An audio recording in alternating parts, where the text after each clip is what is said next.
What's up, everybody? Welcome back to another episode of the Dripping Creativity Podcast. I am your host, Chris Corvan, and today we are speaking with a true force of nature, Natalie Jacobsen. From rural Oregon to Washington, D.C., she's traveled the world as a journalist, storyteller, and activist. Her upcoming novel, Ghost Train, takes us on deep into the heart of 19th century Kyoto, blending history, myth, and mystery. Trust me, you do not want to miss this one. I am intimidated just talking to Natalie. I can't even explain.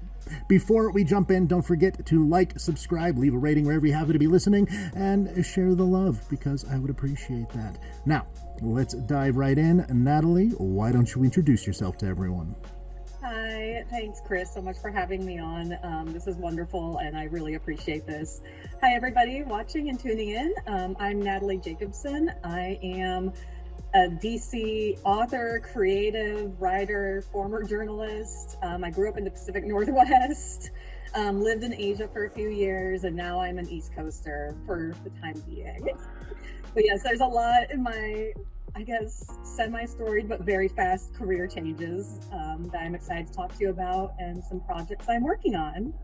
You know, like my career changes was going from like being a cook to being a graphic designer. You've got everything. Like it's insane. And let's kind of roll it all the way back there to when you were growing up on a small apple orchard in rural Oregon. It sounds beautiful. Why don't you tell me about that and how that kind of fostered your creativity? Yes, you have done the deep dive, it sounds like. Yes, I grew up in the Pacific Northwest, mostly in Oregon for much of my childhood, high school up until through college. I even went to the University of Oregon. But yes, we grew up outside of Portland on a little rural, like tiny, it's not an official farm. We just had a lot of blueberries. We had grapes, we had vines, we had apples. It was truly, like, now that I think back, I'm like, wow, that was a really privileged childhood in its own way, even though it, to me, growing up felt kind of lonely. So because all my friends lived in suburbs or had close neighbors, but for me, my family would have to drive us 20, 30 or 40 minutes to get to friends or even get to school. So that was a little bit tough, a little bit different for all of us, but that's why I did turn to books. We would go to the library every week, get armloads of books, come back, and just our weekends or after school would just be lounging. I just remember so many afternoons reading, sometimes outside if the weather was nice and it wasn't a rainy Oregon day.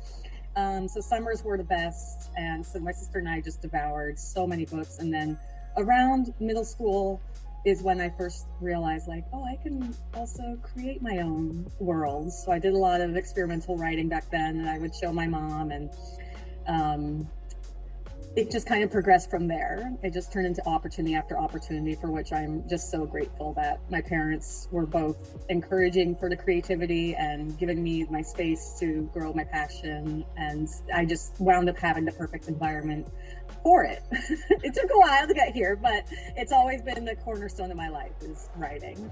It's those pivotal moments growing up. Like I know for me, I was in the city, but I was also an extremely shy kid. And I very much preferred my own time alone, where I would create as well. So I think that type of thing really fosters it when you're kind of forced into a situation where you have no choice but to be your own best friend. Yeah, look at us, former shy children now on podcasts. Right, look at this. Stepping into the big leagues right here.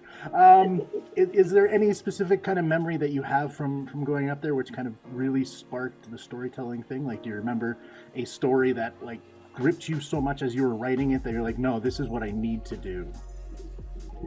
Well, there was definitely a series of stories that inspired me to write. So first of those were the Little House on the Prairie books and the American Girl series, or Dear America series.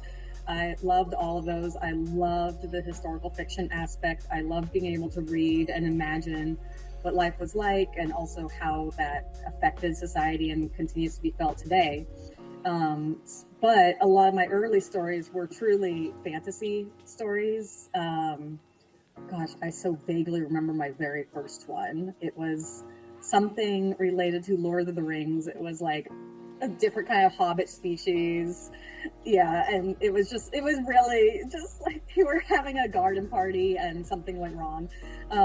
As always, right? You have to have the hook right in the beginning.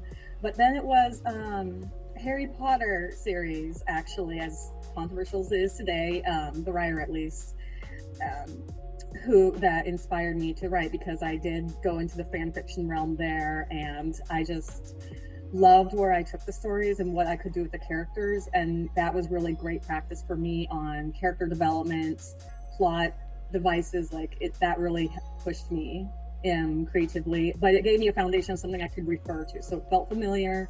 I could take it from there, and I know a lot of authors actually start that way, and I guess I'm no exception there. So that was probably really what got me into it. And then I did creative writing classes where I could explore poetry and other short stories formats as well. And I remember one of them I wrote and I did not edit it. And I sent it to the Scholastic Awards, and then I got awarded for it. So that was also probably what reinforced, like, oh, okay, I think I can do this. So that actually kind of brings us that brings us to when you were about 13. Your first actual publication was a review of a Harry Potter book. How did that kind of come about? Like, walk us through that one, because that's wild. Yeah, so when I did write fan fiction around Harry Potter, I wound up writing the fifth Harry Potter book and the sixth Harry Potter book completely before they came out and before we knew what was in them. And my mom, bless her, was a huge supporter, and she actually contacted local media. So I was in like the paper as like, oh my gosh, a young author is born, and it got in the news. It made it all the way to like MSNBC. It made it to England, and then the Oregonian and Hillsborough Argus both interviewed me about it. And then when the Harry Potter books officially came out, they invited me to submit my book reviews about them and compare. That's fucking wild. Holy shit. Yeah, those are some supportive parents right there. That's amazing. Yeah. I love that. I love that so much. Very lucky. So let's kind of pivot away from that for a second and talk about your early activism. It started, like, how young were you when you kind of got into it with Hurricane Mitch, I believe? Yeah, it was Hurricane Mitch. I know. I feel like every now and then I get it right, and then other times I'm like just throwing a name out there. I don't know, Kyle, Michael. I don't know what they are called. But yes, it was Hurricane Mitch. I was in, I want to say second or third grade, around there, 1996 or 1998, one of those years. And I just remember watching TV and seeing the devastation, and like seeing how Mitch just took out a lot of these Caribbean islands and whole countries. And the first question I asked my mom was, will the children be able to go to school? Because to me, school was like the way out of home, and it was where I could see friends and where I could read and learn. And so to me, that was the most important thing, because I was like, oh my gosh. So when my mom said, no, they probably can't go to school, that's when it just hit me like, life is so different, and that's traumatic and awful. And then I asked, well, how do they get it back? What do people do? How do you recover from that? And how do we get the schools back? And she said, well, it'll take, a lot of charities will help. It'll take governments. It'll take a lot of people to rebuild. But something that you can do is talk about it.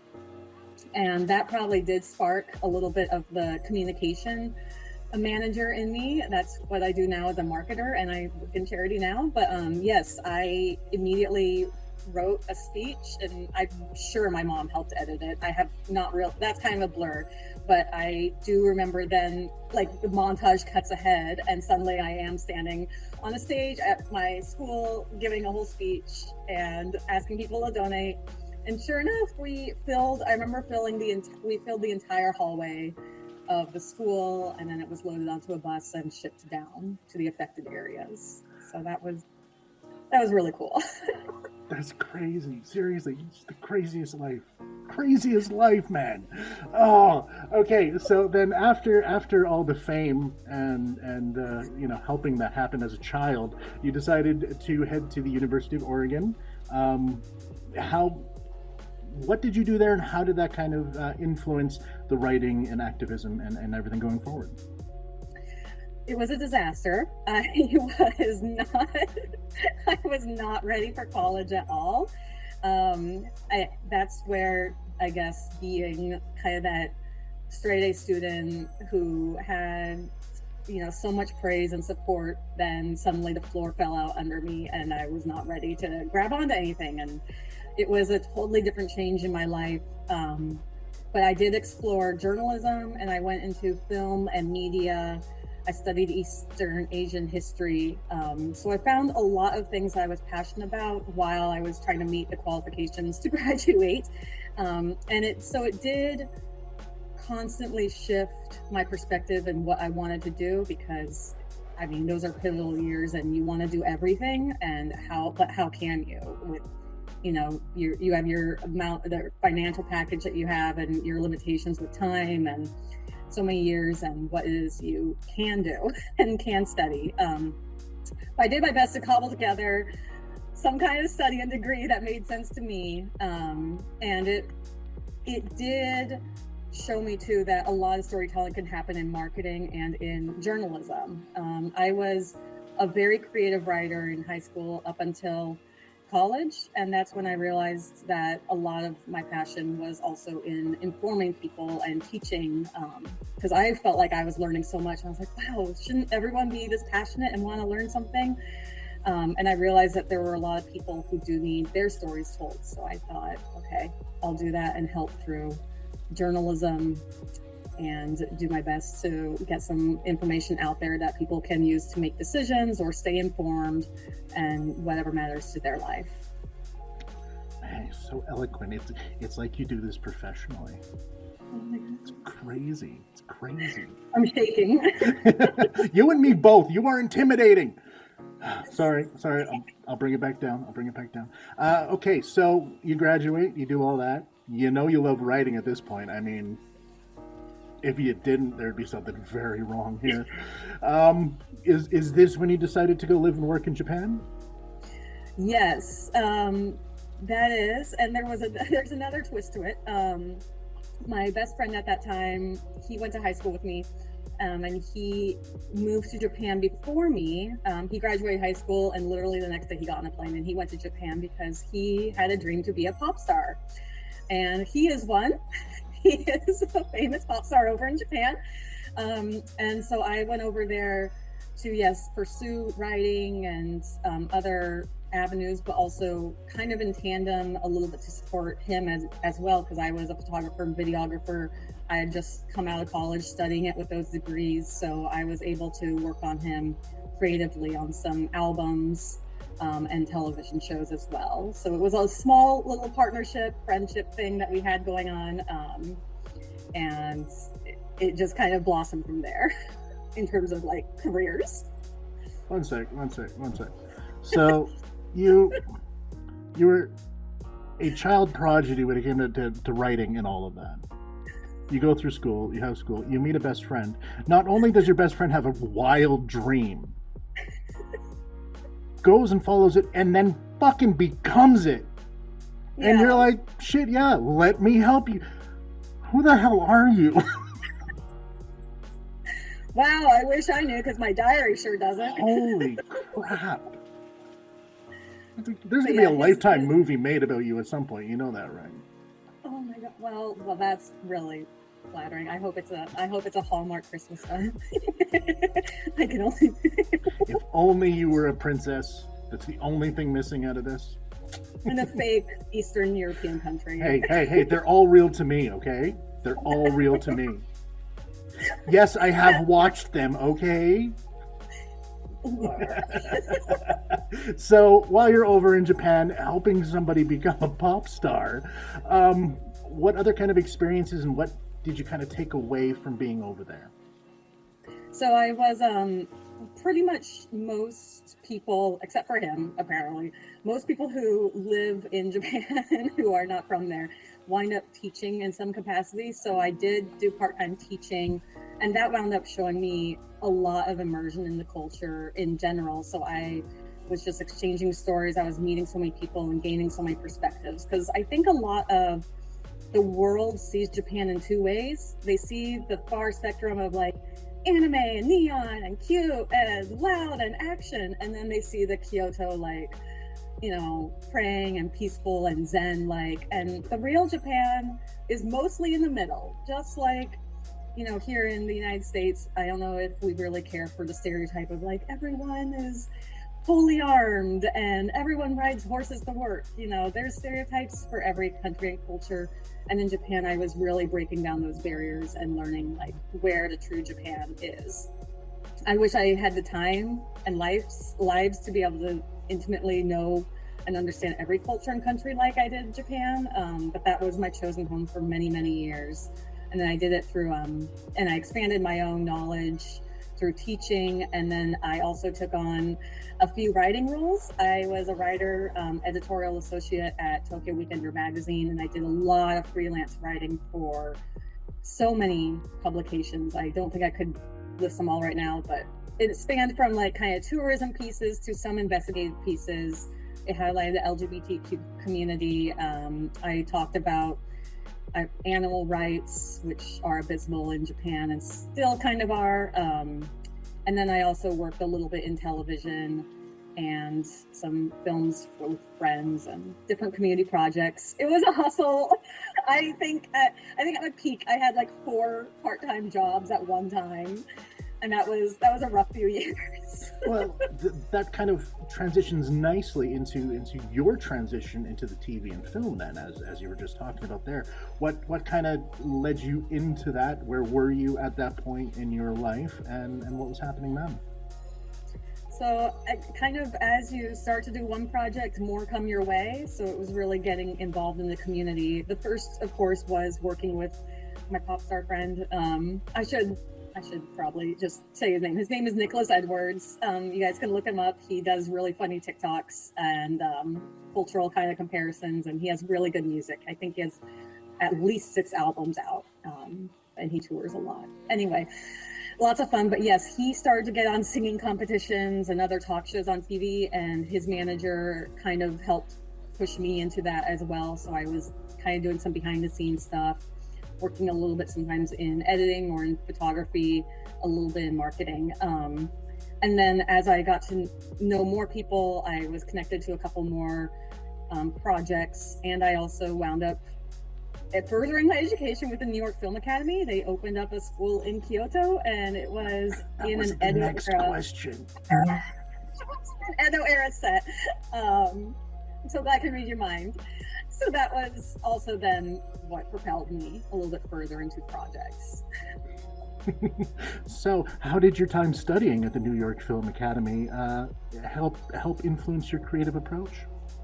That was a director specific program. So it taught me a lot about not just being behind the camera, but managing a project overall. And those are skills I use today, because a lot of management skills translate into different positions like mine now in nonprofit and government, not just film. And it was really, really fascinating to work and coordinate a whole team, because what was cool about this program was it wasn't just Americans living in Japan. It was actually, there were a lot of non-English speaking Japanese people there. There was one woman from Uganda. Like, there were a lot of people from different countries all taking this program, and it was really interesting to find ways to communicate and just to bring a vision to life.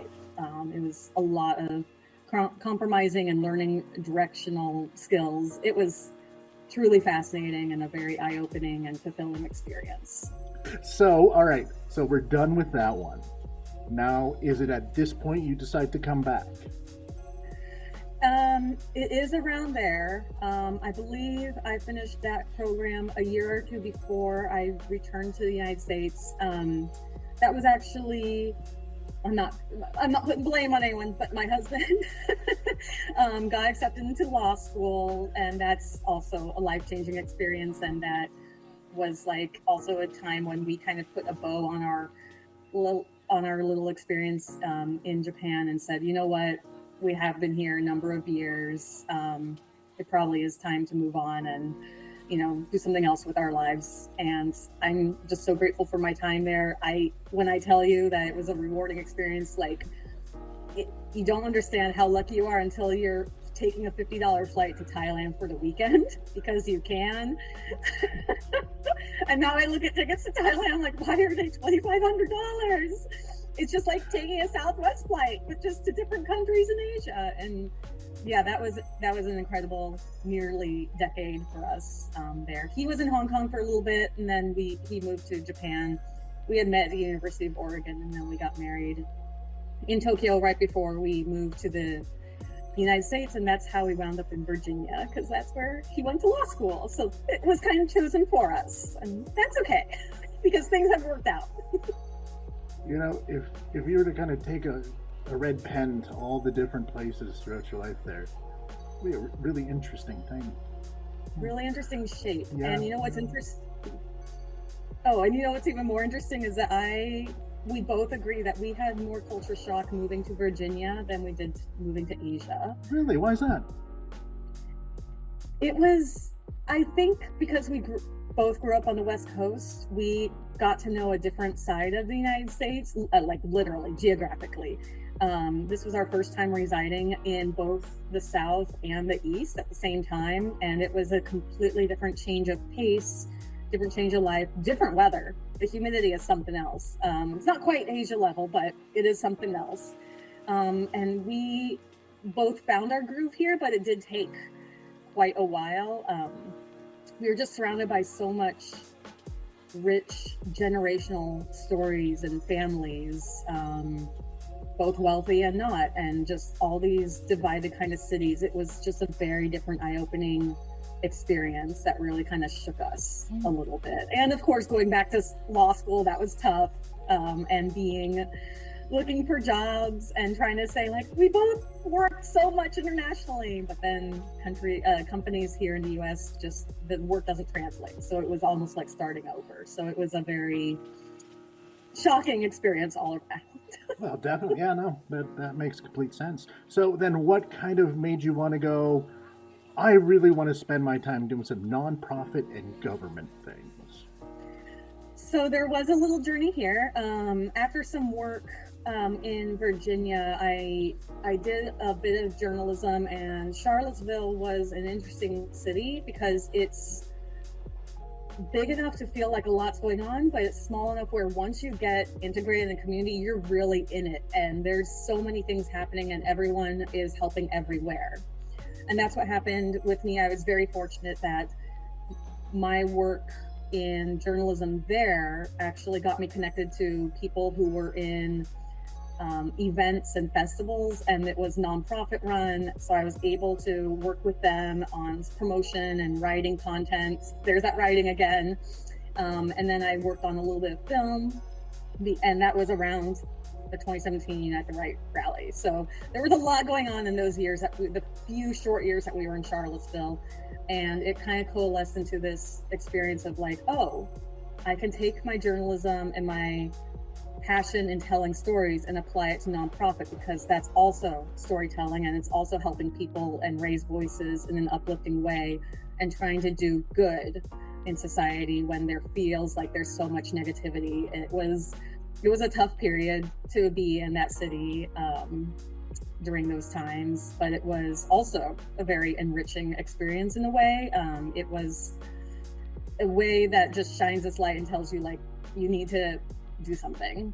It's like, it's not just all fun and games. These are people's lives. This is how things are, and they don't have to be this way. So that's what pushed me then into pursuing nonprofit more full-time. And that's how I came here to DC to do it. So then with this kind of pathway through there, like, have you found that has affected the way you approach even fiction in your writing? Yes, very much so. And I still, like, going back to Little House on the Prairie, I still love historical fiction. So this is where my passion for telling truth and research and sharing information and teaching comes into play, because I feel like historical fiction is a genre where I can do that. I can take a real event and try to bring to light those voices and the personalities that would have experienced it, and really bring another dimension to it, because we read these words in black and white, it's 2D, and we only have our own opinion or however a teacher is presenting it. But there are so many nuances. Everyone has a very complex life, and everyone in the past has a complex life as well. And there's so many untold stories. And while we can't really truly tell them all, that's where the fiction comes into play, because a lot of it does rely on your imagination. But for me, the imagination is born from research and deeply learning a subject and the subjects that I'll be talking about and giving voice to. Wow, there's been a lot of research. It's a lot of research. I think, yeah, I have some numbers for you. And the book I have coming up soon is I read 3,000 pieces of materials in order to bring it to life. Wow. So I think at my peak I had over 180 tabs open one summer, and that's when my computer just completely shut off. It was like, no. We're done. We're done here. You need a break. Yeah. So I'm gonna take a break. Yeah, no, I get that. That's insane. So that actually kind of flows very nicely into all of your educational pursuits. Because you've studied at several amazing places. How did your time at the University of St. Andrews and Georgetown kind of shape your entire process and everything you're doing? Yes, so those were really, really cool opportunities that I'm, again, grateful to my parents for allowing me to do. I applied to them in high school, when I was writing my fan fiction and my personal fiction. I had support of a couple of really great teachers back then who nominated me for the career writing program at St. Andrews University, and I was so lucky to be chosen. And that was my favorite summer ever. I turned 16 at a castle, in the Scottish Highlands. Who does that? I saw a picture, I'm with everything else you've done, yeah, no, you know what, it makes sense. And you know what? There was no Instagram back then, so I don't even have the gram to prove it. But it's truly one of my favorite memories of all time. And yeah, that really pushed me creatively. And I got instant feedback, and I got to meet some really cool authors, some very old school Scottish authors with thick accents who I couldn't understand, but it was great. And then Georgetown was offered this political kind of program to high school students, and I was doing debate at the time, so that was because I love to argue and I love to win, and I love, again, to share information. So that turned out to be my thing to do. So went to that program here in DC, and what's ironic is in 2006, when I did that program here in DC, it was the middle of summer, and I was like, I will never live here. And now I've been here for 6 years. But yeah, it is interesting how I didn't consciously realize where my life was going until now, especially I think here in 2024, it's truly hit that everything in my life, all the experiences have really mounted to this. And I did not expect that. I really felt like I was just becoming kind of a jack of all trades, and there wasn't exactly a rhyme or reason, but now I'm truly seeing the threads that connected everything and how it's all combined and made me who I am today. Definitely. It's one of those things that I like to talk about, which is every experience can give you something into your toolbox, right? And then that toolbox can be used for so many different things, as you had mentioned earlier with directing, and then using that for other things. Every experience is important, every single one of them, and to be able to kind of hone yours in such a specific way, that's amazing. That's so cool, and I'm so jealous of your life. So let's kind of discuss the impact of the NGen Leaderosity and Self-Aware Leader Program. How has that kind of built you up? So that was a really cool a nomination that I got from colleagues. They had been hearing about this program that would take 40 leaders under the age of 40 and really get them together and put them in kind of a mini think tank for a year, and foster kind of this community of leaders and help them grow professionally in a way that makes them both more compassionate, and down to earth in a way. It just makes you like reconnect with like purpose and bring teams together by strength, individual strength, instead of more these segmented roles that you see, like, no, you do social media, you do this. No, there can be some intersectionality and diversity and in skill sets. And that's what that program was about. That was a couple of years ago, and it was also during the pivotal time during the pandemic, and during the rise of Black Lives Matter and Stop Asian Hate. So it felt like a very integral time to be part of that community and that opportunity in order to grow and see like what's happening. And it was cool because it was also all nonprofit leaders, and we were all able to share stories, listen, gain some perspectives. Like we really were able to take off our professional masks that we wear and just be emotionally honest with where everything is at, and then trade skills and how do you approach conflict? How do you compromise when it's colleagues who have totally different views from you? How do you navigate hardship? How do you manage stress? How do you balance things and really figure out like we have to come together and do that vision? And like I learned from directing and communicating with people who have different languages that they speak. So it was kind of, it dovetailed, but it was a more emotional experience, and I feel like that really helped me grow and open my eyes to so much more that needs to be done. And since then I've been able to attend a few more conferences, meet more people, and connect with the same group over again, and continue to share like what's going on and where are these spots that still need work. That's so beautiful. That's Yeah. so beautiful. Loved It it. really is. You're so cool. So let's kind of dovetail there into how did you get into marketing from all of that?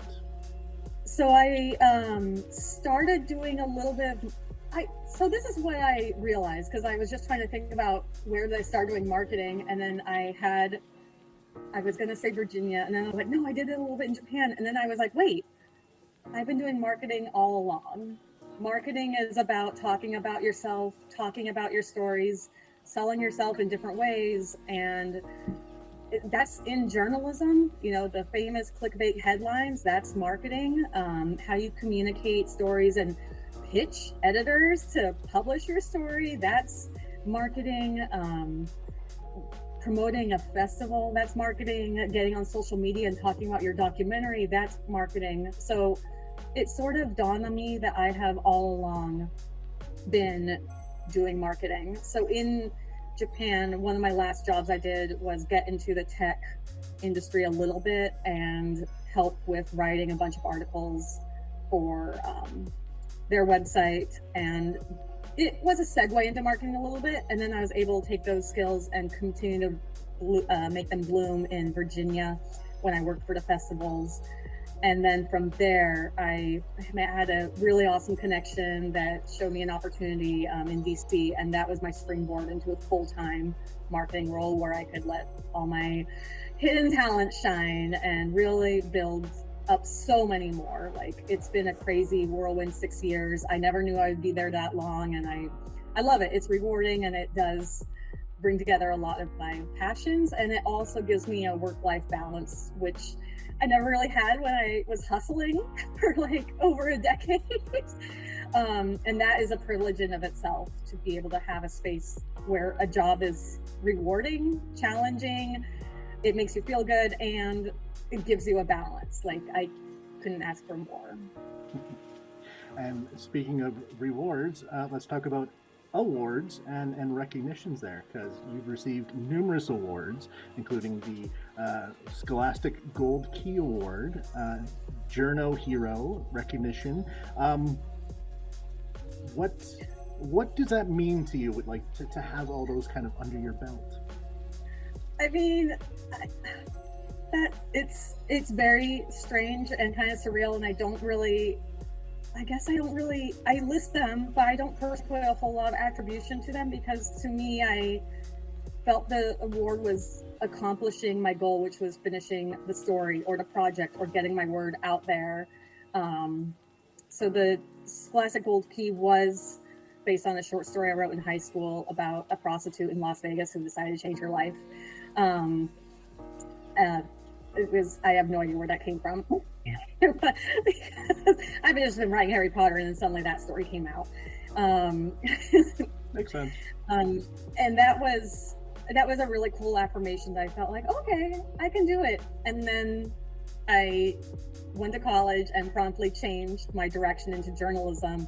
And the Journal Hero thing, it came out of nowhere. It felt like a very big surprise. I had just been pursuing the truth in this one story about the 2017 Unite the Right rally. I was sending FOIA requests to the state governor of Virginia and the state police, and they were denying me. And so I found a charity that would help me fight them in court, and we wound up winning. And to me, that was just about trying to get the job done. Like, we needed answers. We needed to know why the police acted the way they did, and if it possibly was in the result of the deaths that day.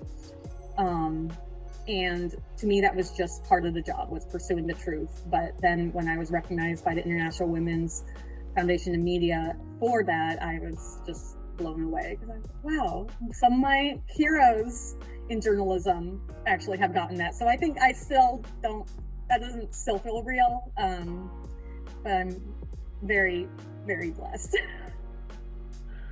This is gonna be like a 3-hour movie. I think you have to do at least 2 parts. Yeah. Well, I know my mom would watch it, but Right? So let's kind of steer away from this and get more into the more recent stuff here.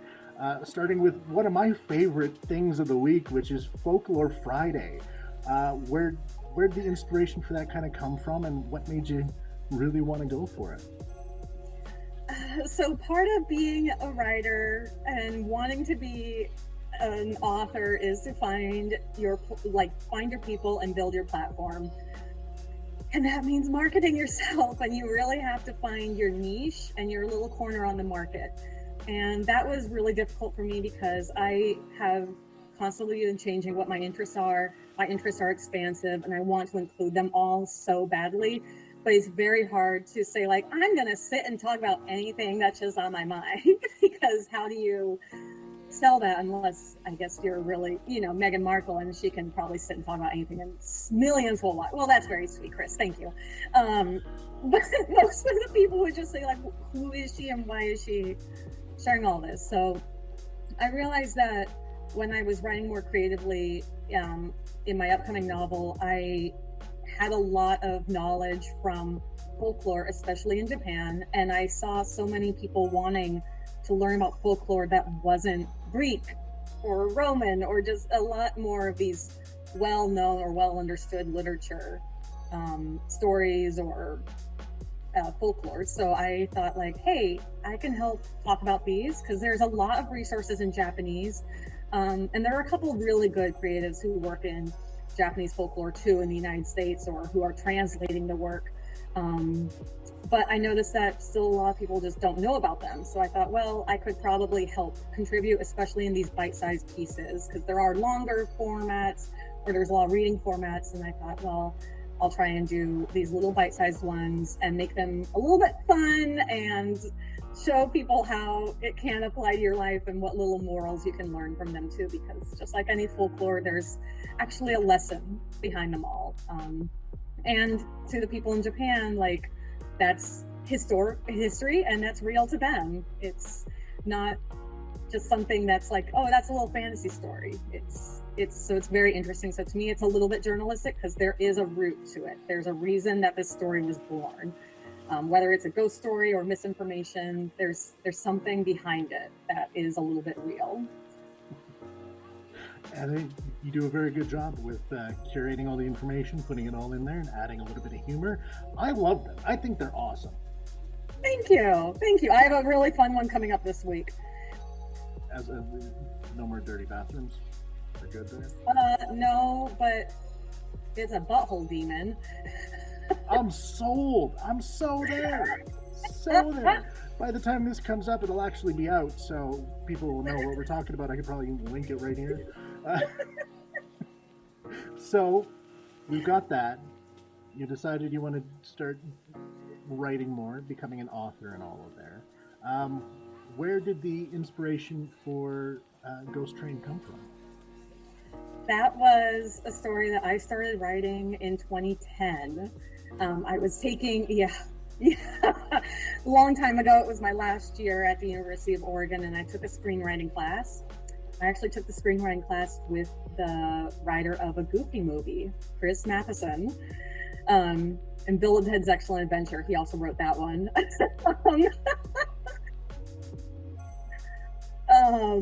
And the goal was to write a story by the end of the semester. And one of the Ghibli movies had just come out. I forget if it was Ponyo or something else at the time. And another one had just won an Oscar. So that was fresh in my mind. I was taking Japanese history. I was learning Japanese. I had just read a bunch of Japanese literature, and I was like, I've got to do something with this. So I had this idea to make my own Ghibli movie. And everyone else was doing different projects, and I can't remember them all because all I was focused on was mine. I was the only one doing an animated movie. And it was Ghibli style. And I remember telling the professor that I'm not only going to write the screenplay, but I'm going to write the book to go with it. And he was like, I don't think you can. I didn't quite finish them, but I did get really close. And I got some feedback that at the time I didn't see it as encouraging. Now that I look back, I'm like, he was right. But he had said, like, I think you need to go back and go about this a different way. And so at the time I was like, and so I said, fine, I'll never write this. So I put it aside for a decade. And then during the pandemic, without commuting, I had suddenly 3 extra hours in my day, and we were just at home, and I suddenly was I was sorting papers, and I found his feedback, and I found that story, and I was like, wait a second, I don't even remember some of these characters, because in my head, when I kept remembering the story, it was somebody else. And so that's when I realized, like, wait, I think I am going to go about it in a different way, and I'm going to try this again. So then in 2020, I restarted the story, and this is where it gets crazy. In 6 months, July to December, I wrote almost 400,000 words, and I did not do any punctuation, any capitalization. I had so much story just up there. I just had to write it fast and just get it out. And then in 2021 and 2022, I then went back and I put in all the punctuation, capitalization, and I actually did the editing. I had a friend read it. I broke it up into 3 books because I realized, okay, a book can't be 400,000 words. Not even the Bible is that, I don't think. So they're all about now 110, 120,000, which is a little bit more reasonable book. And then I thought, like, well, now what? And I thought, oh, I'm gonna publish because that's easy. And that's when then I realized, oh, there's a whole journey ahead of me. But writing Ghost Train has been a long, long journey, and something that I was so happy to funnel a lot of my knowledge and information into. And that's where the folklore, the history, the journalism, the love of Japan all goes. It's just all into that story. All full circle, man. It's all full circle. And what's funny when you say full circle is that's the main character's name. Her name is Maru, and in Japanese that means full circle. So now that we know the history and pathing of this one, why don't you tell us all a little bit about Ghost Train? Oh my gosh, I would love to. So Ghost Train is set in 1877 Kyoto. For those who aren't really too familiar with Japanese history, that's okay. The book really explains a lot of the context and the setting. So if you've seen the TV show Shogun, that is set 250 years before my book. That's when Japan is about to close its borders, and they're removing the emperor, and the shogun are going to rule Japan for 250 years of what they call peace. It wasn't very peaceful. It was a very closed society. There was a lot of internal warfare. There was a lot of civil war. So my book is now taking place in 1877 when the emperor has been reinstated and the shogun have lost their power. And it was a pivotal moment in Japan because they reopened their borders and they allowed all countries to interact with them. Japanese did a lot of trades, and they started to westernize. They weren't colonized, but they were westernized in the sense that the British gave them a lot of technology. They got, in 10 years, they got gas, electricity, trains, Western medicine, they got schools, they got government. Like, it was a shocking transition stage. Like, how much can really change in 10 years? And you wake up and every day something's different. And there's no social media. Newspaper printing was brand new. And the mail was brand new. Post office was brand new. So things were rapidly like changing, but it was hard to talk about and it was hard to understand. So because of that, this period, the Meiji Restoration era, was a very important time also for folklore and ghost stories coming out. So Ghost Train is ultimately a ghost story that's about the consequences, both good and bad, of westernization and technology and rapid cultural shifts. And it's told through the eyes of a young woman who's also going into adulthood. So it's a coming of age story. And it's about what do you do with misinformation, and who do you believe, and what do you do, and what decisions do you make in these times. That sounds like a lot of fun. Not something I think I would normally go for, but after hearing the story and all of that, and the amount of fucking research you did on this, I think I might have to check it out. I'm gonna have to check it out. Thank you. I'm excited. So let's kind of go more, and I have a feeling this is going to be an amazing part of this conversation here. Let's talk about your writing process. Okay. So, do you have any specific rituals, places, anything like that you got to be, kind of in the right mood to write, or are you just... Unfortunately, I am extraordinarily picky. I had a feeling. It is. I don't know if it's some undiagnosed mental illness or what it is, but I have to write at night. I must be in solitude. It has to either be quiet, or I can have maybe some non-lyrical music, or music in a language I don't understand. I listened to a lot of K-pop when I wrote Ghost Train. Yeah, and I have to feel like I don't have other impending like deadlines or commitments.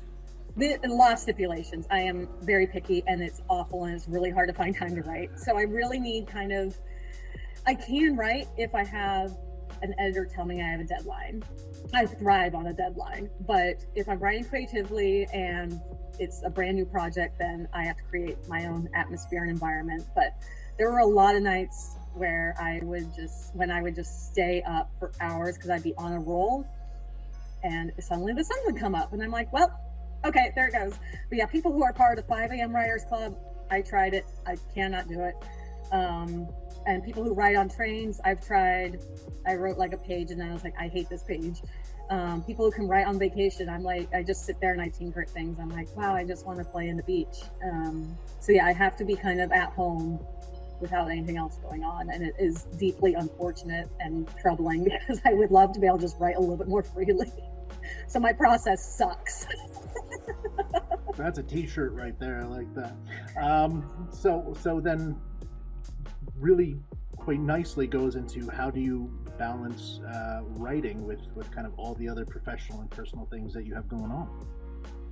That's the question I'm still trying to figure out, because yes, as balanced as my work is right now, of course the main pandemic when we were all shut at home is over, and that is when I wrote Ghost Train, when it was truly like, you're at home, don't leave.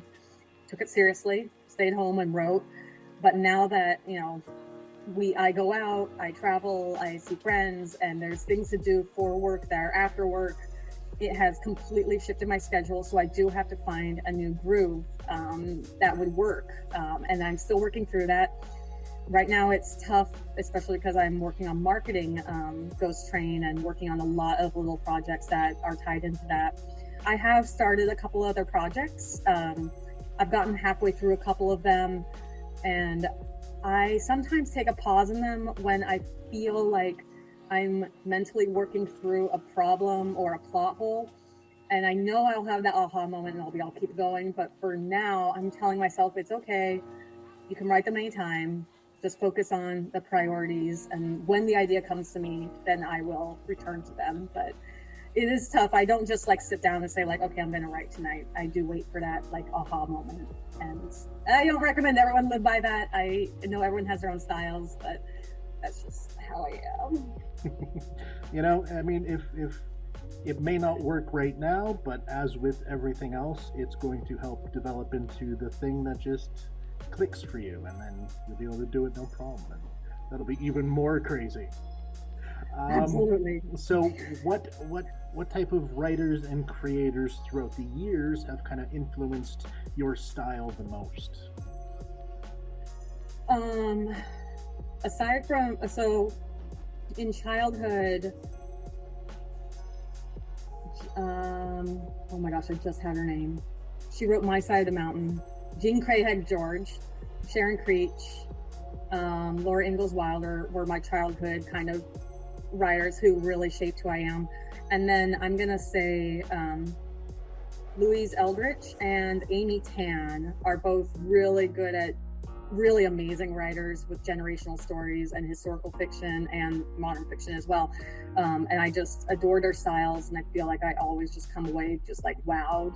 And so I really aspire to kind of write stories like them. I haven't yet, but but yeah, they really inspire me creatively, especially when it comes to telling family stories and working through the complexities of emotions and, you know, mother-daughter relationships or father-son or however iteration you want. It's very interesting to read their stories. Perfect. And before we kind of transition over into the rapid fire, we're finally there. We have like made it through. I'm pretty sure I skipped about 15 questions. No! But we'll do a follow-up later. Hey, we're already an hour in, man. I think half an hour ago I looked and I was like, oh, okay, half an hour. That's pretty good so far. We were barely halfway through your life at that point. I'll try again next lifetime. I'll do a little bit simpler. You know, just trust me. It's way easier to condense your life if you're boring like me. You know. What future projects do you have coming up? Well, if Ghost Train does well, which fingers crossed it does, because I have 2 sequels already written that I actually love more than Ghost Train. So I would really, really love to get those out there too. And, you know, frankly, even if Ghost Train doesn't do as well as I'm hoping, or the publisher is not interested in sequels, I may just pursue self-publishing those. And for the couple people who would be interested, there they are. But yeah, so I have those ones kind of in my back pocket that do need some work, because now that the editor has gone through Ghost Train, and I'm like, okay, I need to tidy a few other things up too. So I have those projects sitting there in the wings. But I do want to try my hand also at both a family generational story. I have I've been doing a lot of deep diving on my own family, and I found some really, really cool things and some Cloud Atlas style parallels that are just a little too freaky to ignore. I'll tell you one anecdote. One of my family members came over, by came over, I mean immigrated to the United States on a ship called the California, and it landed in, I think, Massachusetts on May 5th. It was like 400 years ago. But my husband was born in California on May 5th. So I just, there's like, and it's consistent like throughout my whole family. Like a lot of family members born in July. My birthday's in July. There's a lot of little things that I'm like, are there these constant threads that keep families repeating their own history? What is it? So I want to explore that from all, you know, sides of my family. There's some people who did a lot of cool things during like the Civil War for the Union, and there's some really cool history. They all went on the Oregon Trail. One family turned around and decided to go back to the East Coast. So I can't imagine going all that way and then saying like, well, F this, and going back. So there's a lot of weird stuff to explore, and I can foresee that being a really big project and maybe more along the lines of like an Amy Tan type of story. So that's where I want to explore that. And then one more I'm trying to work through right now is addressing the wildfires in Oregon in 2020, the ones that devastated just so much of the state. Millions of acres burned. It was devastating economically. So many people lost their lives. And you know, even my parents, like, they couldn't leave their house without putting on like massive like gas mask type things. Like the sky was red that summer. And it made it a lot of memes around, but it's a really scary, devastating future that we are all facing. So I'm writing a story about that. That would be my first modern fiction story. And I'm talking about how also a lot of firefighters who were part of the wildfire just suppression were prisoners, because Oregon was one of the states that still allowed slavery. They were unpaid prisoners who had to fight fires. So it's a little bit about social justice, and you know, how much value do we really put on human lives, both in climate change and in prison reform. So that's one that I'm working on right now. Hell, even with you just saying that, I'm like seeing all the drama spikes and all the potential plot hooks, and it's like, oh, that's some good shit there. Good shit, I like it. I'm all for it. Okay, so take a second, take a drink, center yourself. Start you off nice and easy. Coffee or tea? Decaf, whatever it is, decaf. I'll accept it. I may not like it, but I'll accept it. Favorite Japanese folklore tale? Oh my God. Sorry, these are not rapid fire at all. No, that's what I'm saying. I'm the slow one here. It probably is the kitsune, which is the nine-tailed fox. There's just so much richness to it, and they come in all shapes and forms, and everyone has their own take on it. So I think that's the most malleable folklore, and it's the most interesting then to me. Some of the coolest art too. Best place you ever visited while in Japan? Okay. Tough one, but it was, I visited Sendai in the years following the huge earthquake and tsunami, and I got to both stay there for a week and report on how they were rebuilding. And it was just such a beautiful place to see not only the transformation and the resilience, but I mean, also naturally, like the nature there was just so amazing. And it was such an inspiring and heartbreaking trip all at once. So I think that's the most impactful or interesting or best place I visited. I wouldn't have traded that experience for anything. Solid answer. I dig that. Most inspiring activist you've met? Okay. The most inspiring activist I've met is Ziona Bryant. When she was 16, or she might even been younger than that, she was in high school in Charlottesville, and she wrote the petition to take down the Confederate statues in Charlottesville. And she's the one who triggered the nation, the ripple effect then. It was because of her, a lot of these statues are coming down, a lot of history is being reckoned with. And she gets the most awful vitriol spewed at her all the time. She gets so many death threats. She's gone into protection, but she continues to come out and speak and speak and speak. And she is just so active in the communities, and not just about statues, but she really supports single mothers. She supports the homeless. She supports prison reform, political activism at every level. She pursues so many grassroots opportunities, and she's become a speaker and ambassador at so many places. And I'm blown away by her. And I hope a lot of other youths follow into her footsteps. Favorite time of year in Oregon? Okay, well, growing up, I really loved summer because I was a summer baby and it was sunny. Now, of course, climate has really shifted in Oregon, so it's a little bit hotter, a little bit drier. So now I would probably say spring is my favorite in Oregon. I'm a fall baby. Just give me fall. I get it. What The do you- fall has, yeah, fall on the East Coast is amazing. I love fall out here. Fall in Canada. Love it. Yeah, that's I gotta go. I gotta go see it out there. You gotta come check out the Rocky Mountains, dude. I'll take you guys around. You'll love it. I swear, it's magical. I would love that. It's just, yeah, no. Oh, if it wasn't so expensive, that's where I'd be right now. All right, this this one. This is gonna be a good one. I'm gonna like this one. One word to describe your writing style. I'll give you a funny one. Defenestrate, because I want to always throw my computer out the window. I accept that. I love that, and that's another T-shirt right there. One thing you miss about the Pacific Northwest. Ooh.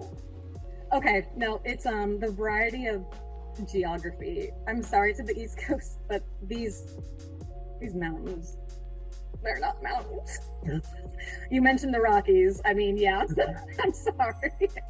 I just went to Oregon back in May, and I took a couple East Coast friends out there for the first time, and it was just even eye-opening to me again, like how you can go from Portland through the gorge and this canyon and the rainforest, and then you can suddenly be in the desert, then you can be in the sagebrush, and then you can be in the snow all in the same day. So yeah, I would say I really miss the natural wonders of the Pacific Northwest. Legit, you would fit in Alberta perfectly, completely. I'll apply for dual citizenship tomorrow. We've got Drumheller like in the Badlands, so you're just going all the way down. You got the hoodoos and everything, dinosaur bones everywhere. It's great. And then Way less.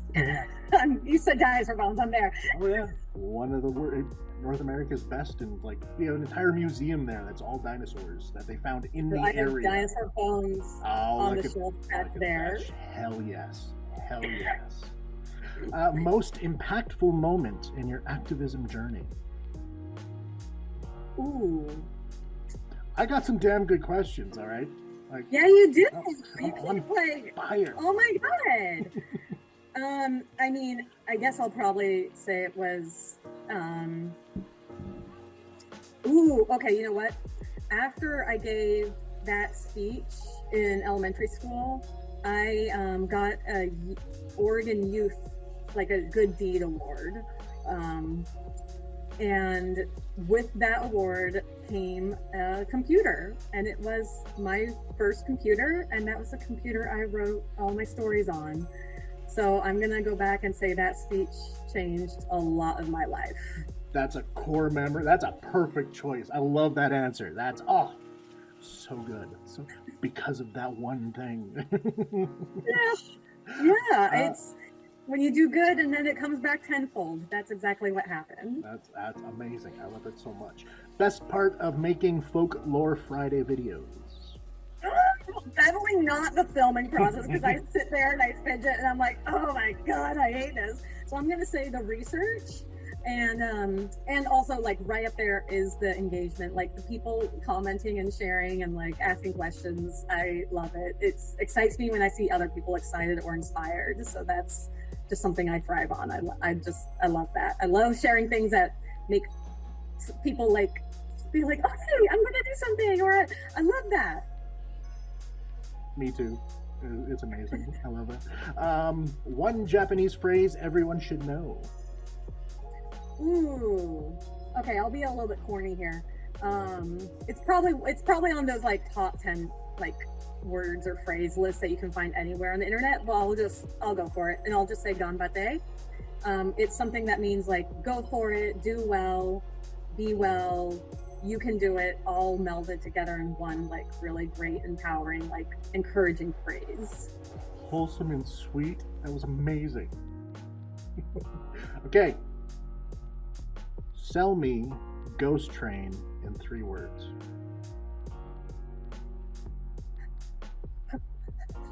Oh, I'm an asshole. I know, I'm an asshole.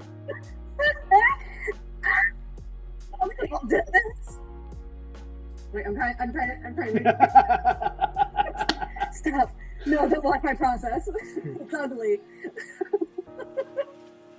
Okay, Okay, got it. got it. Demons take Kyoto. All right.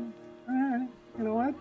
That's a good one. It's a good hook right there. I like that one. That's good. And finally, the most important question. Where can people find you and your books? Wow, this is the hardest one yet. I know. So I've got a homepage. It's najacobsen.com. That's S-E-N. My family is one of those. And then on Threads, Instagram, Facebook, and TikTok, you can find me at Natalie Anna J. And that's where you'll find Folklore Friday, and you can see all of my weird thoughts and interact with me, and I'll just be that person in the corner sharing articles and reposting to my heart's delight. You know what? It works, man. And then, absolute final thing I need you to do for this entire interview is just say goodbye to everyone. Thank you, everyone, and thank you, Chris, so much for inviting me onto this podcast. It's been a wonderful time, and thank you all for tuning in. I can't wait to see you all again. Thank you. Thank you so much for joining us today. A special, heartfelt thank you to Natalie.